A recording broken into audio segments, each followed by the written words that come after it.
Olá pessoal, esse é mais um vídeo e hoje eu trouxe a matéria aqui, o problema com os pronomes, que é que os estrangeiros lá dos Estados Unidos, né, os LGBTs, estão tentando impor a agenda deles. Querem que você chame um homem de mulher, uma mulher de homem. Segundo a Bíblia, nós como cristãos temos que chamar ele de ele e ela de ela, e não como eles querem, né? Que diz o problema com os pronomes. Os pronomes estrangeiros são mais do que simples rótulos. Será que os cristãos devem usá-los para manter a paz? Óbvio que não. A Bíblia nos ensina que o homem foi criado sendo homem e mulher como mulher. Não tem diferença quanto a isso, né?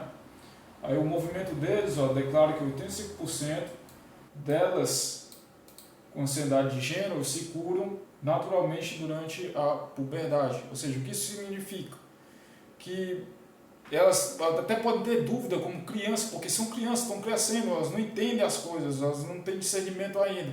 Então elas estão crescendo, elas podem até ter dúvida, mas depois elas o quê? Elas compreendem que isso aqui foi uma coisa normal, é uma coisa de criança, não tem compreensão das coisas ainda, não tem a idade da razão, do discernimento, não deve ser levado a sério.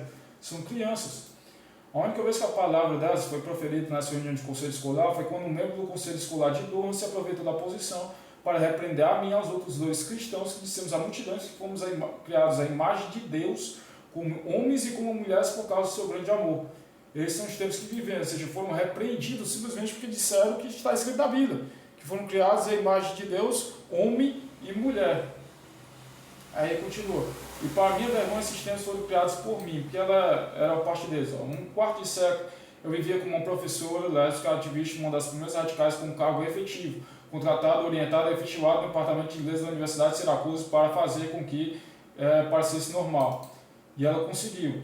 Ao longo do caminho, serei polícia por milhões entre pessoas no meu exército, testemunhei perante órgãos legislativos de Nova York e radicalizei uma geração de estudantes universitários. Quando Cristo me salvou, graças a Deus, em 1999, arrependi-me do meu pecado, terminei meu relacionamento com minha parceira, parei de dar aula sobre teoria aqui e tentei entender meu novo mundo. Graças a Deus, a santificação veio lentamente e ainda está em processo, de ela se converteu e agora ela prega contra, né? Ou seja, mostra que é possível a gente converter essas pessoas do lado deles para o nosso lado, os LGBTs para o nosso lado, ou seja, que eles possam virar héteros. É possível Cristo fazer isso com a pessoa e ela é um exemplo disso. E agora ela está militando pela causa cristã, contra essa ideia deles de que não pode chamar homem olha o absurdo aí. A gente não pode chamar homem de homem e mulher de mulher agora. É o que inventaram, né? Ou seja, aí algumas abordagens mais diversas. Por que as pessoas não podem ser feitas à imagem de Deus como transgêneros? Porque transgêneros não são feitos à imagem de Deus. Homem é feito homem, mulher é mulher, né? Não existe diferença entre sexo e gênero? Não, porque Deus, no princípio, criou, introduziu o gênero como uma nova categoria, separada da categoria biológica de sexo, em busca de identidade sexual de gênero diferente, é antinatural à ordem da criação e prejudicial ao propósito para o qual Deus nos criou, correto?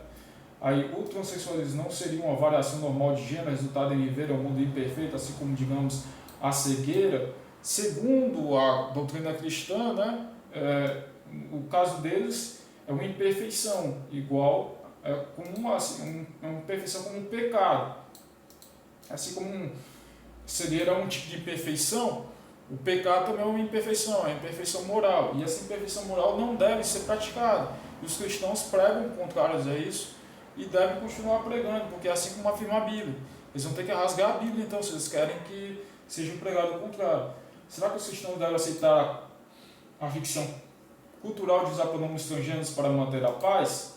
É óbvio que não, temos que continuar na nossa luta pregando o cristianismo, porque foi assim que Cristo pregou para que nós venhamos a fazer. Aí ele termina dizendo aqui, os aliados do antigo movimento pelos direitos dos coisas tornaram-se os aliciadores do movimento para libertar de seu sexo biológico, futuro reprodutivo e da própria realidade. O pecado de normalizar a orientação transformou-se no pecado da ideologia de gênero. A estranha sigla se ergue como ídolo reinante de nossos dias. E muitos que se dizem cristãos e defendem, chame-a como quiser, não é nada mais nada menos que pura heresia. Os cristãos continuam a usar pronomes estrangeiros após terem sido advertidos ou fazem detrimento de suas próprias almas e das almas daqueles que os seguem. Aqui ela mostra alguns motivos, como a pessoa peca ao usar esses pronomes. Ela presta falso testemunho sobre alguém cuja saúde mental é tão instável a ponto de estar em guerra com seu sexo biológico. Ela incentiva a pessoa a cobiçar aquilo que Deus nega e abomina. São pecados contra a ordenança da criação e imagem de Deus. Elas encorajam a santificação progressiva do crente por meio do arrependimento e da transformação. Desvaloriza a redenção e blasfema contra o sangue de Cristo. Deixa de amar o próximo como a si mesmo. E negligencia a oferta de genuína hospitalidade cristã. E, em vez disso, submete a definição de hospitalidade à política identitária e ao florescimento humano aos termos mundanos. Em resumo, é pecado e nenhum cristão deve aceitar isso. Nem aceita, nem deve aceitar. Continua seguindo a sua luta contra o que eles tentam fazer, que é fazer com que nós venhamos a dar nomes, usar os pronomes que eles querem que nós usemos. Quando Deus diz que homem é homem, mulher é mulher, ou seja, ele é ele e ela é ela.